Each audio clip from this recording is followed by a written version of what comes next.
Добар ден. Може ли во Македонија да се живее исклучиво од креативна работа? Дали е таа соодветно препознаена и вреднувана? Дали локалниот македонски креативен успех е релевантен во светот? Се соочува ли македонскиот креативец со истите предизвици како неговиот колега од Данска, Холандија, Јапонија, да речеме? Тоа се дел од прашањата на кои што екипата на Зебра се фокусира оваа недела. Во дискусијата можете да учествувате и вие со ваши коментари на Твитер преку хаштагот ЗебраМК и преку профилот на Facebook на Зебра. Овој втор дел од темата за креативната индустрија и животот во Македонија, инволвирајќи се во неа, го продолжуваме со двајца интересни гости. Со Марта Неумовска-Грнарова, директор на Завар и програмски директор на Скопје Design Week, и со Филип Јовановски, архитект, основач на Акто и граѓански активист. Добро дојдовте во Зебра. За почеток, како се живее во Македонија, работејќи во некоја од креативните индустрии? Марта, повелете. Може да се гледаат работите на различни начини. Јас би рекла дека креативните индустрии се во некаква ситуација на пораст, меѓутоа креативните индустрии се малку преширок поим. Тука има различни подпрофесии, би рекла. Јас сум присталица на тезата дека во секој случај може да се живее добро, ако се најде, само треба да се најде начинот како. Значи во тоа е моментот. Мислам дека креативците и на другите места во светот се во некоја слична положба. Дури ако правиме споредба, може да се најдат и некои предности кај нас. Да речеме, ако се работи за, не знам, за дизајнери на производ, има многу материјали, има многу производи кои што се уште не се испитани, така да некако кај нас е по-отворен просторот за да се започне такво нешто. Од друга страна, моментот на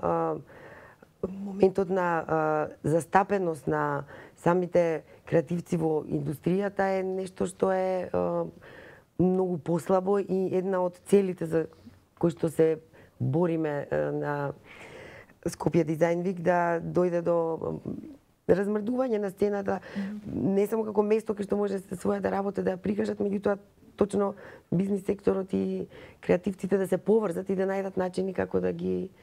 Се зголемува ли интересот? Чувствувате ли некакво размрдување ако се гледа состојбата денеска во споредба со, да речеме, пред 5 години, например? Ја препознаваат ли можеби луѓето сферата на дизајнот, на уметноста, па дури и маркетингот е во некаков сегмент како една нова сфера на интерес во која што гледаат потенцијали дека ќе станува популарна, па дека може да се заработува, ја компарираат со странство, гледаат дека е тоа една можеби од 10 најинтересни професии. Мислам дека има помрднување, тоа е моето чувство. Апсолутно не е доволно, меѓутоа сите оние кои што се решени да направат нешто што е доволно добро за извоз, значи како не само како производ, како бренд, како концепт, тука значи во целата таа приказна се надврзуваат многу аспекти на креативните индустрии, од концепирање на производот до самата изработка, до дизајнот на производот, дизајнот на кампањата, дизајнот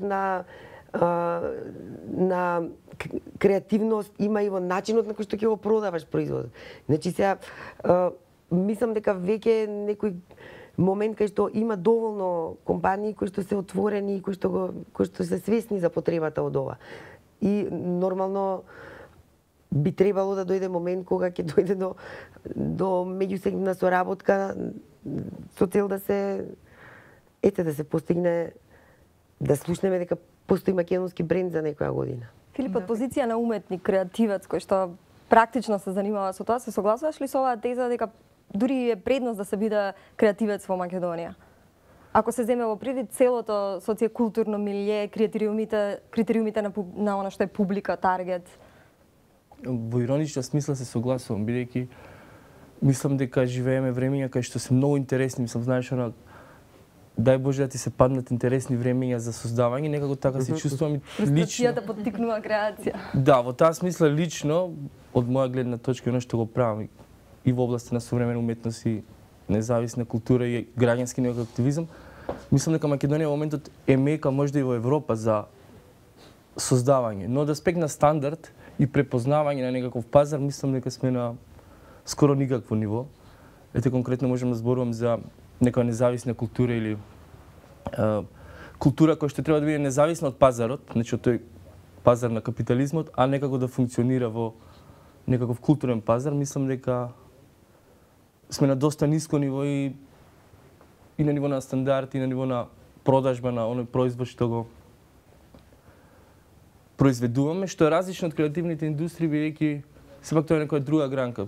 Независната сцена и независната култура мора да биде во принцип е дел од некоја јавност која што е треба да преиспитува, да биде критички настроена и да биде некако надвор од тој капиталистички пазар, од тој комфорт, за да може ностоп да биде свеже и да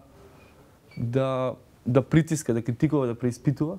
И во таа смисла мислам дека треба да биде и јавно државно поддржана на некој начин. А мислам дека таа врска помеѓу државата и условно таа свежа култура, жива култура е се уште на некој доста почетно и слабо ниво. Така на соглед на субвенциите на што државата ги вложува во културата, бројот на проекти кои што и обемот кој што се создаваат, не живееме ли ние во елизабетијанска ера, погледнато во една груба споредба, ако можам така да речам. Значи, речиси нема период во историјата македонска во која што се вложувало повеќе во култура. Или тоа не го сметаш за креативна работа? За жал да, тоа се промовира како, мислам сега како концепт? Како концепт се промовира на актуелната влада во моментот, дека не во моментот, него последните 6-7 години, дека најмногу се вложува во култура. Следното прашање би било во каква култура. Значи, дали ние, бидејќи за мене градење на културна стратегија значи нешто многу посериозно од инстант вложување во некоја култура, што се случува, и тоа може да се види од конкурсите на Министерството за култура, кои што се, каде што принципот е секој добива по минимум средства и со тоа Министерство е задоволено, ги поддржува сите, а резултатот нема никаков фокус и никаква стратегија и заглавуваме во некоја урамниловка на тоа дека се вложуваат средства. Така што мислам дека треба да се фокусираме врз стратешко користење на тие средства и вложување на тие средства. Сега може некој да каже стратешки, вложивме многу во 2014-та. Прашањето каде не води тоа, дали има смисла, како не мапирана културната мапа во светот или Европа, кој што е следно некој прашање кој што ностоп го поставуваме и се обидуваме да го одговориме. Така што Скопје 2014 беше баш оспоруван во поглед на моментот на креативност. Беше обвинуван за плагиаторство, за кич и така натаму. Дали тоа ги стимулира или ги демотивира младите уметници? Од една страна има огромни средства кои што се издвојуваат, од друга страна се бара од уметниците да прават компромиси. Па да пак ќе кажам, мислам дека да, се вложуваат средства, но прашањето е зашто се наменети тие средства и кои се условите под кои треба да се трошат тие средства, бидејќи градење на култура не значи само креативност, тоа е според мене многу потемелен пристап кон одредена проблематика, така што уметникот сепак треба да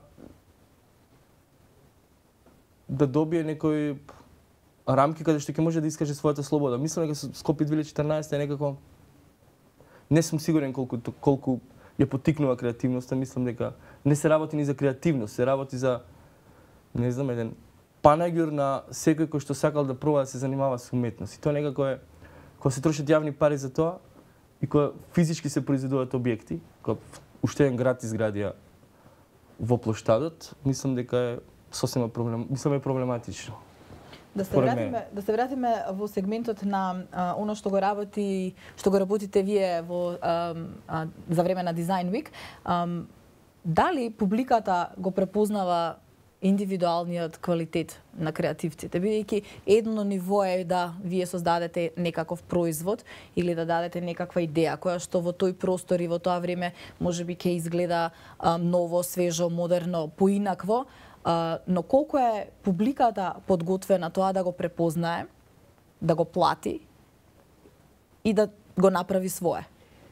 Тука значи корелацијата тоа конкретно и за мојот пример за моите производи, тој некој расчекор ми се случуваше И се уште веројатно, да речем уште првите пати кога ги изложивме, направивме некои такви посмели, да речеме, дизајн радиаторите, имаше расчекор помеѓу публиката кој што ги сака за себе и до публиката која што може да си ги дозволи.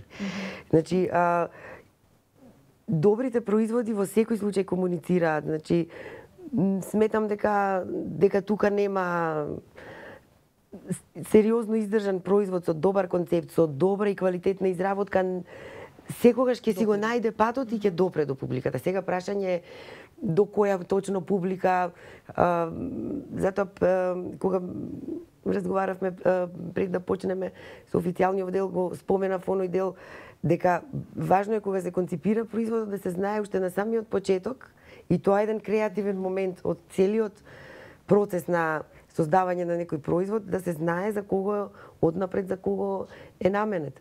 Затоа својот таргет. Да, затоа годинава имаме работилници и предавања неколку на тема социјален дизајн.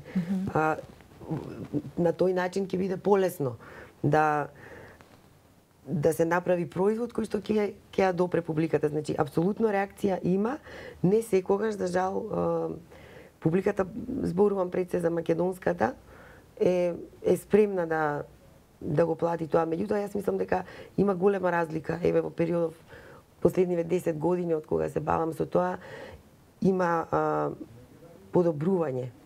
Затоа што луѓето сватија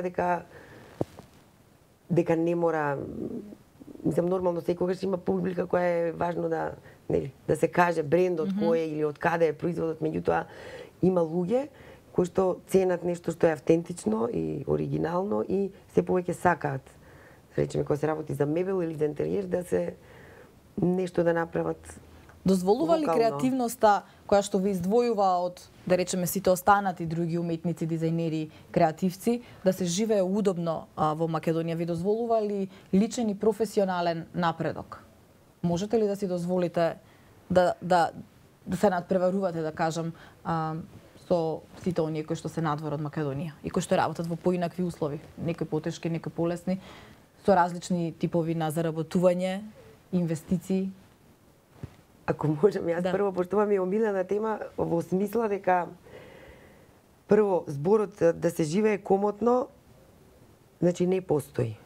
Не може ние да ги градиме своите критериуми на база на приказните за Jet Set што ги читаме. Значи треба да заборавиме, постои Jet Set и они живеат комотно. Прашање е што значи комотно, нели? Во Европа се случува страшна криза со години веќе. Луѓето во Германија и во Холандија одамна веќе не живеат комотно. Значи, зборуваме не само за креативци, за луѓе кои што работат во индустријата, да речеме, тоа е некој круг на луѓе со кои што јас имам контакт. Така да таа некоја идеализација дека во Европа културната сцена е многу подобра и дека се живее комотно, навистина мислам дека е тоа едно нешто кое што треба да го расчистиме. Луѓето кои што сакаат нешто да постигнат, имаат одредена цел и амбиција, во секој случај се работи за борба. Нормално може да биде полесна малку во некое друго општество, меѓутоа секој сам си го креира својот пат. Никој не стана успешен дизајнер или добар уметник така лесно, мислам. Ниедна европска држава можеби помогнала повеќе, меѓутоа сите успешни приказни, ако ги анализираме, се темелат на некоја навистина упорност, цврста идеја и тоа стварно од мене една порака за да се ослободиме од комплексот на Западот. Од комплексот на Западот од една страна и од друга страна на нашиот комплекс. Значи, важно е да знаеме што правиме и зошто го правиме тоа. Сега, ако мислиме дека треба, не знам, комотијата јас би ја изфрлила као концепт од старт и онда многу е полесно. Ви се согласуваш дека овој дефетизам за кој што кај македонските креативци, кај дел од македонските креативци кои што се повикуваат на тоа дека на Запад е подобро, е израз на недоволно вредните и недоволно талентираните во Македонија, кои секогаш ќе имаат изговор дека до општеството е, до државата, не е до мене. Ако добро е. Добро, сега не го мислев, можеби сосема така, али чисто сакам да се одвои моментот на индивидуалност. Да, во таа смисла, јас мислам па дека живееме екстремно комфортно на социјален план. Значи тоа е се успиено, стои, се има чувство дека бескрено ќе се живее и дека нема одговорност за ништо и најверојатно и се она што ни се случува на културен план е резултат на тоа. Значи во таа дупка од некомфортност се случува и Скопје 2014 и еден куп други проекти кои што не можеме да ги видиме од параванот кој што ностоп ни се промовира дека ова е култура, а другото не. Така да во таа смисла мислам дека сме комфортни и дека ангажманот конкретно на еден креативец, иако широк поиме, тоа е треба да биде многу повеќе од неговата професија во неговите рамки, во смисла дека конкретно уметник, тоа неговиот ангажман треба да биде многу повеќе од неговите дела, кои што подразбираат активност и рушење на тој комфорт кој што ќе влијае врз некакви промени општествени, тоа ќе го дефинира пазарот на некој начин.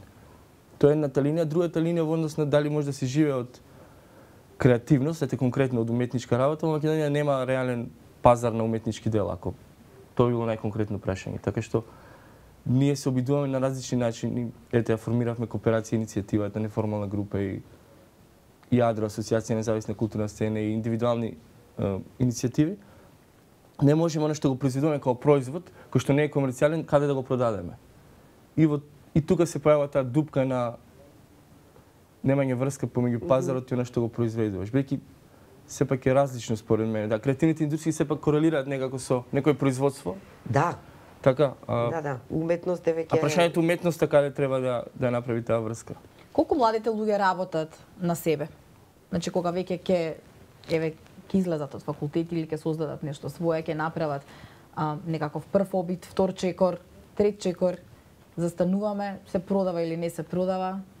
Колку го следиме пазарот, колку тука е улогата и на интернетот, значи социјалните медиуми отвори еден сосема нов пазар на кој што може да се види буквално се извадија на површината еден нов тип на уметници, на дизајнери, на креативци кои што можат својата работа многу пошироко да ја представат од само ова локално парче земја, но колку решаваат еве да работат на себе усовршување?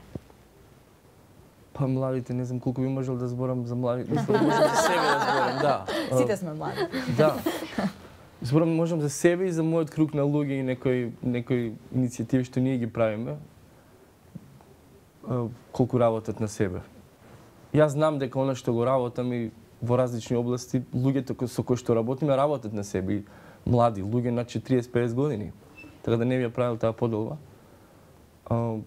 Така што ти лично задоволен си од начинот на кој што е валоризирано твоето креативно дело до сега? Сепак ти си препознаен како таков. Минатата година беше и добитник на награда и постојано си присутен на таа сцена. Дали си задоволен? Дали она што го вложуваш има повраток? Не мора само во материјална смисла, генерално дали ги исполнува твоите очекувања? Па има некаков Мислам дека вечно нема да бидам задоволен, али не во смисла на она дефетистичка смисла, него во смисла на подобрување на работите. Дали сум задоволен? Верувам во некои работи, се обидувам да ги поместиме некои граници колку што може, а генерално можеби од себе за некои работи сум, за некои не, но генерално мислам дека недоволно се валоризира одреден труд, не само мојот, него трудот на една сцена кој се обидуваме да ја градиме и кој што зависи од повеќе фактори. Така што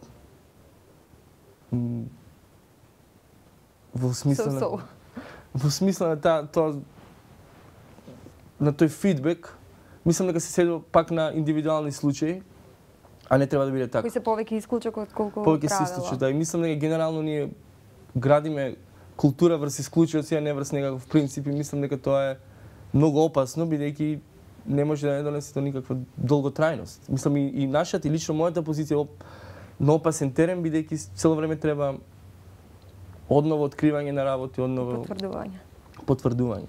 Така што какво е вашето искуство? Пред малку исто така спомнавте дека дури сте зачудени од големиот одзив на млади луѓе за да учествуваат, и не само млади луѓе, значи да учествуваат во сите сегменти на Design Week. Дали тоа значи дека може би во пошироки рамки препознаваат квалитет или го гледаат она што било претходните години, работат на тоа да бидат подобри, да бидат конкурентни, да бидат може би уникатни, единствени?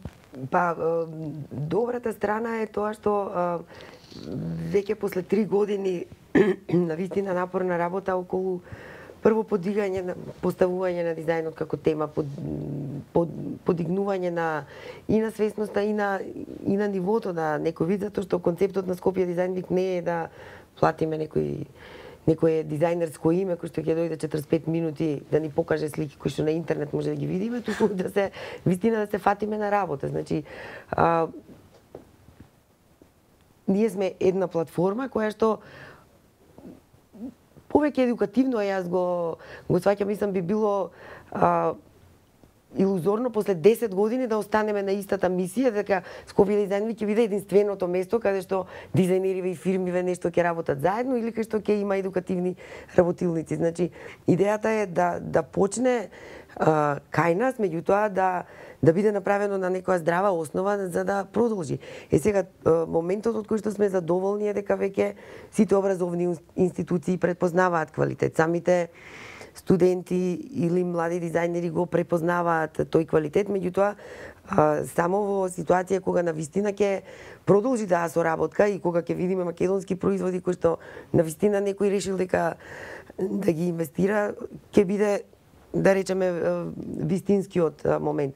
Меѓутоа треба да се оди чекор по чекор во секој случај и да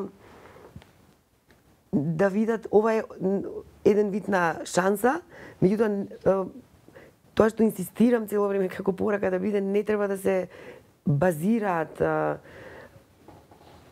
младите креативци само на вакви моменти.